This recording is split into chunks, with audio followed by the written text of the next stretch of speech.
भारत ने पाकिस्तान से सिंतास मुआहदा मुअत्तल करने और अटारी चेक पोस्ट बंद करने का ऐलान किया है। भारतीय वज़ीर आज़म नरेंद्र मोदी की ज़ेर सदारत काबीना इजलास के बाद भारत ने पाकिस्तानियों को 60 के तहत वीजे बंद करने का फैसला किया है। तर्जुमान भारतीय वज़ारत ख़ारजा की प्रेस कॉन्फ्रेंस में ऐलान किया गया कि तमाम पाकिस्तानियों के भारतीय वीजे कैंसिल किए जा रहे हैं। भारत में मौजूद पाकिस्तानियों को 48 घंटों में मुल्क छोड़ने का हुक्म दिया गया है।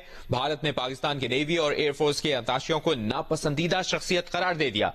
तर्जुमान भारतीय वज़ारत ख़ारजा के मुताबिक पाकिस्तान हाई कमीशन के तमाम अमले को 7 रोज में वापस पाकिस्तान जाना होगा और यह भी कहा है कि पाकिस्तान से भारतीय हाई कमीशन के अमले को कम करके वापस बुलाया जाएगा। भारत ने पाकिस्तान से सिंतास मुआहदा मुअत्तल करने का ऐलान किया है, जबकि अटारी चेक पोस्ट बंद करने का भी ऐलान किया है। भारतीय वज़ीर आज़म नरेंद्र मोदी की ज़ेर सदारत काबीना इजलास के बाद भारत ने पाकिस्तानियों को 60 के तहत वीजे बंद करने का फैसला किया है।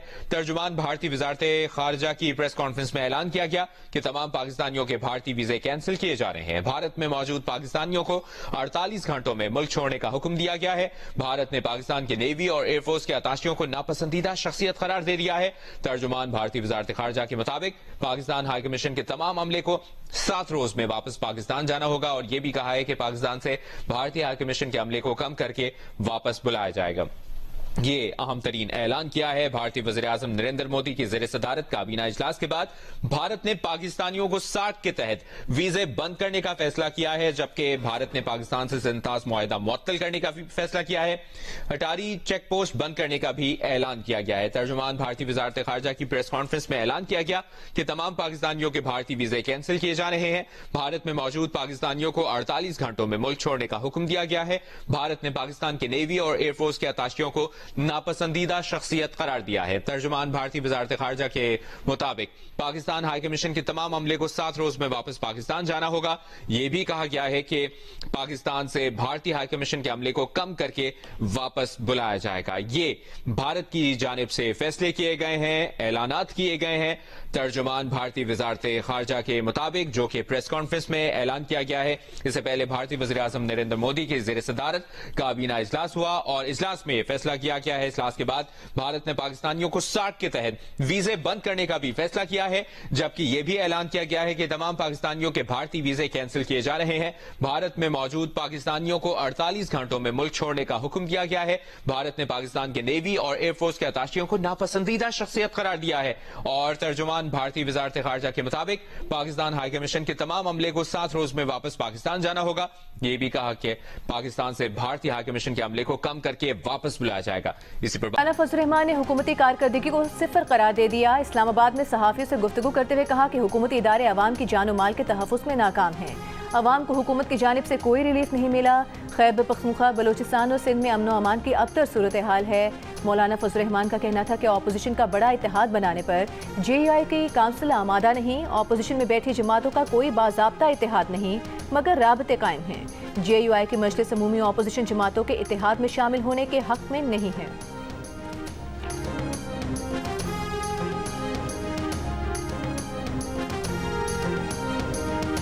अपोजिशन इत्तेहाद तहरीक तहफ़्फ़ुज़ आईन पाकिस्तान का सबराही इजलास आज तलब। महमूद अचकज़ई की ज़ेर सदारत इजलास में सलमान अकरम राजा, साहबजादा हामिद रजा और अल्लामा नासिर बाज़ शरीक होंगे। अपोजिशन इत्तेहाद के मुस्तक़बिल का लाहेमल और एजेंडा जारी किया जाएगा। कौमी असम्बली में अपोजिशन लीडर उमर अयूब ने कहा कि PTI के इस्टेब्लिशमेंट के साथ बैकडोर मुज़ाकरात नहीं हो रहे। राना सनाउल्लाह कहते हैं मौफ़ी मांगें तो जो किया सब खत्म हो जाएगा। पेशावर में जियो न्यूज़ से खुसूसी गुफ्तगू के दौरान रहनुमा PTI ने कहा ग्रैंड अलायंस का पहला मुतालिबा नए इंतखाबात कराना होगा।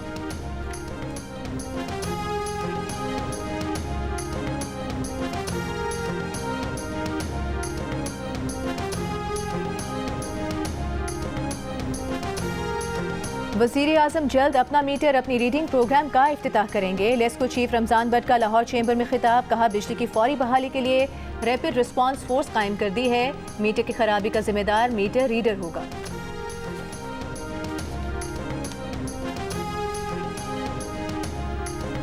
Chairman Peoples Party Bilawal Bhutto Zardari से माहिर मुआशियात कैसर बंगाली की मुलाकात। तर्जुमान बिलावल हाउस के मुताबिक मुलाकात में मुल्क की मुआशी सूरत हाल पर तबादला ख्याल किया गया।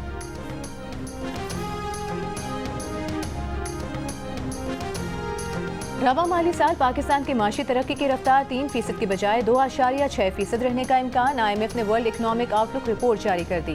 इससे पहले IMF ने शरह नमू 3% रहने की पेशगोई की थी। IMF के मुताबिक अगले माली साल में पाकिस्तान की माशी तरक्की की रफ्तार बढ़कर 3.6% होने की तवक्को है। रवा माली साल करंट अकाउंट खसारा 1% की बजाय GDP का 1% रहने की पेशगोई। करंट अकाउंट खसारा 3.7 अरब डॉलर के बजाय महज 40 करोड़ डॉलर रहने की तवक्को। रवा माली साल पाकिस्तान में महंगाई बढ़ने की शरह 5.1% और अगले माली साल 7.7% रहने की तवक्को है।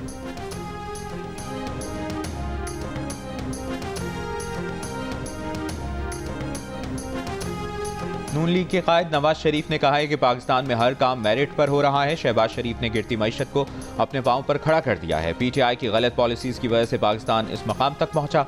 मुल्क को दिवालिया होने से नून लीग ने बचाया। लंदन में गुफ्तगू करते हुए कहा, पाकिस्तान गलत पॉलिसीज की वजह से मौजूदा हालात का शिकार है। वज़ीर आज़म शहबाज शरीफ बेहतरीन काम कर रहे हैं। मरियम नवाज पंजाब में कोई भी काम मेरिट के खिलाफ नहीं कर रही। लाहौर की बहाली के लिए बहुत से मंसूबे चल रहे हैं। लाहौर को असली हालत में बहाल करेंगे। नवाज शरीफ का कहना था कि उनकी सेहत बिल्कुल ठीक है। गलत खबर फैलाई गई।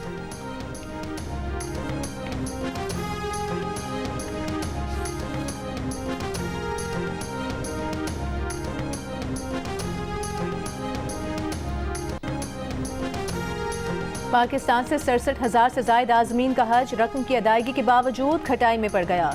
हज ऑपरेटर्स के नुमाइंदे कायमा कमेटी इजलास में वजारत मजहबी उमूर पर फट पड़े। कहा कि वजारत ने डेडलाइन का नहीं बताया, हमें लोगों से हज दरख्वास्तें भी नहीं लेने दी। हमारे पैसे DG हज के जरिए किसी और गलत अकाउंट में थे। सऊदी हुकूमत हमारी रकम अपने डिजिटल अकाउंट में ढूंढती रही। तकरीबन 1.25 महीना 50 मिलियन रियाल की वापसी में लग गया। डेडलाइन मुकम्मल करने में रुकावटें खड़ी की गईं। सऊदी मुआहदे में लिखा है कि अगर 14 फरवरी तक मुकम्मल रकम ना मिली तो फिर जहां जगह मिलेगी वो देंगे। कमेटी इजलास में सेक्रेटरी मजहबी उमूर ने कहा कि DG हज को ऑनलाइन ले लें, पूछें किसने पैसा गलत अकाउंट में मुंतकिल किए। सऊदी हुकूमत का खत आया है कि अब 67,000 आज़मीन हज का मजीद कोटा नहीं रहा। DG हज ने कहा कि 14 फरवरी तक 600 मिलियन रियाल निजी स्कीम ने देने थे, जो नहीं दिए। जो डिजिटल वॉलेट में पैसा आया है वो तो वापस हो जाएगा। जो पैसा इमारत वगैरह बसों के किरायों का गया वो वापस आएगा या नहीं, कुछ नहीं कह सकते।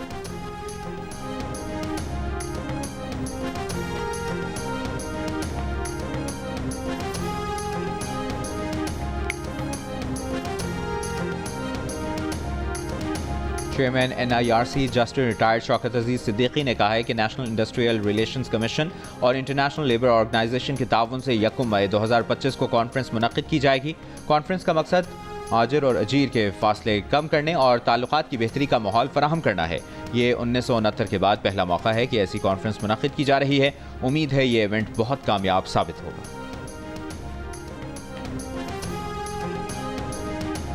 FBR का इनलैंड रेवेन्यू इंफॉर्मेशन सिस्टम सुस्त रवि का शिकार होने से ताजिर बरादरी परेशान। सिस्टम के काम न करने की वजह से फरवरी और मार्च में सेल्स टैक्स जमा कराने की तारीख में तौसी भी की गई।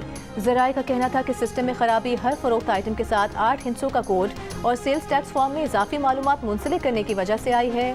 ताजिर बरादरी का कहना है कि IRIS सिस्टम टैक्स दहिंदगान को टैक्स अदा करने के बावजूद एक्टिव टैक्स दहिंदा नहीं दिखा रहा।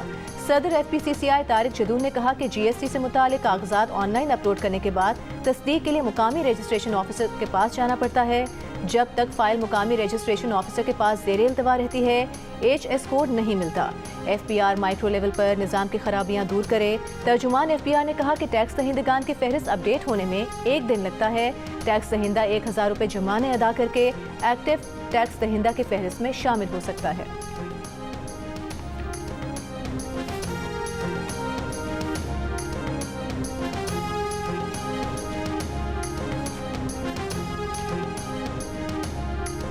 अगर किसी ने बिल को पढ़ा है तो वो अगर ये साबित कर ले कि यार फिलानी शिक के अंदर आप लोगों ने इख्तियार दिया है वफाकी हुकूमत को SIFC को, वो शिक मुझे बताए, वो वर्ड मुझे बताए और मेरे उस बिल में मुझे दिखाए, तो उसके बाद आगे मैं बात करूंगा। फजूल बातें कि जी ये हो गया तो वो हो गया, मफरूज़ों का जवाब मैं देता नहीं हूँ। ये मफरूज़े हैं, बिल को पढ़ के बता दें कि कहाँ पर हमने कोई इख्तियार दिया है। ना हमने इख्तियार दिया है, ना हम इख्तियार देंगे, ना इख्तियार हमसे कोई ले सकता है। वज़ीर आला खैबर पख्तूनख्वा अली अमीन गंडापुर ने माइंस एंड मिनरल्स बिल पर तनकीद करने वालों के सामने सवालात रख दिए। कहा, बताया जाए बिल की कौन सी शिक में हुकूमत और SIFC को इख्तियार देने की बात है। ऐसा कोई एक लफ्ज़ दिखा दिया जाए तो फिर बात होगी। मफरूज़ों का जवाब नहीं देंगे। KPK ने किसी को इख्तियार नहीं दिया, ना आइंदा देंगे और ना कोई हमसे ज़बरदस्ती इख्तियार ले सकता है। अली अमीन ने इसहाक डार के दौरे अफगानिस्तान को खुशाइन भी करार दिया और चोट भी कर दी। बोले, कौम को अब तक इस दौरे की तफसीलात से आगाह नहीं किया जा सकता। वज़ीर आला खैबर पख्तूनख्वा अली अमीन गंडापुर ने कहा कि वफाक ने उनके प्लान पर अफगानिस्तान का दौरा नहीं किया। वफाक सियासी पॉइंट स्कोरिंग करे, मगर जो कर रहा है वो ना करे। वफाकी हुकूमत का वफ्द बस कोट पैंट पहन कर गया, पता नहीं क्या डिस्कस किया होगा। खैबर पख्तूनख्वा को एतमाद में लिए बगैर मुज़ाकरात मुस्बत नहीं होंगे।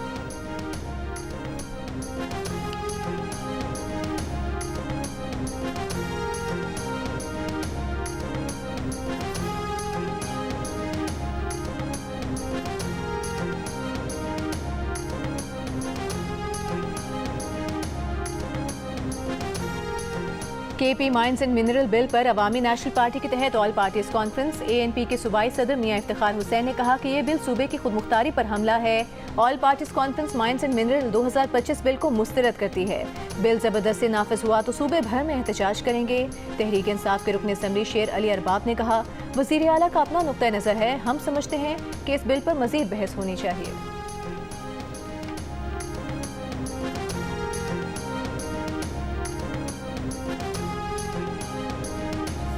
वज़ीर आज़म ने हुकूमती कारकर्दगी के निज़ाम की बेहतरी के लिए कमेटी तश्कील दे दी।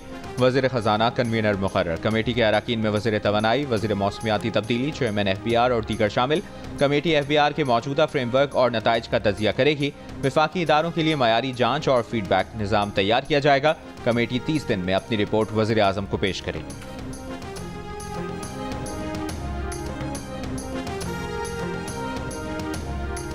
और तुर्की, यूनान, बुल्गारिया और रोमानिया में ज़लज़ले के झटके।